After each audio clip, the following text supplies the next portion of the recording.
Hi, this is Sat Vlogger, a GML Live sa content creator. Kaya mapasabi ka talaga dito ng I for the go.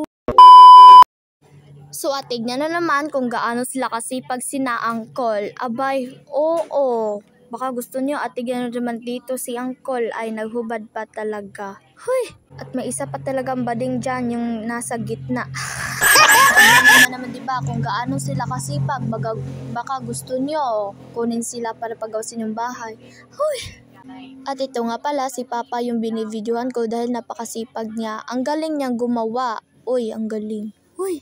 At tignan mo na ito si Daddy, nagbuhat pa talaga ng samento para ibigay sa kanila ni Uncle. Nga pala, sa mga di ka alam, yan pala si Daddy O'Neil. Yung naka-white t-shirt.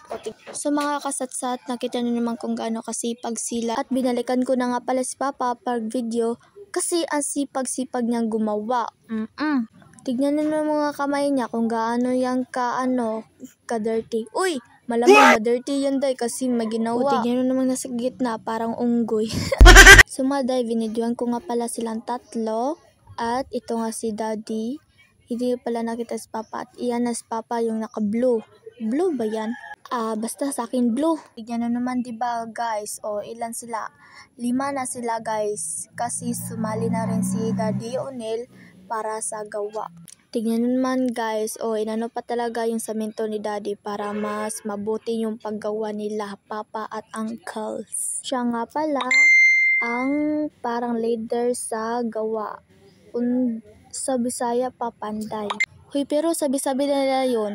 At tignan na naman si Kuya, nagsalita-salita pa. At binalikan ko nga pala dyan si Papa mavideohan kasi napakagaling niyang gumawa. Huy! Abay, ere! Kita nyo naman kung gaano kasipag si Papa, pati yung buhok na nalagyan ng simento. Huy! Tignan naman. Tignan nyo na nga. Diba? Napakagaling. Huy! At tignan naman yung mga mukha nila, parang nauho niya, pero hindi pa rin nagpapahalata. At tignan si Daddy, tumitingin pa talaga.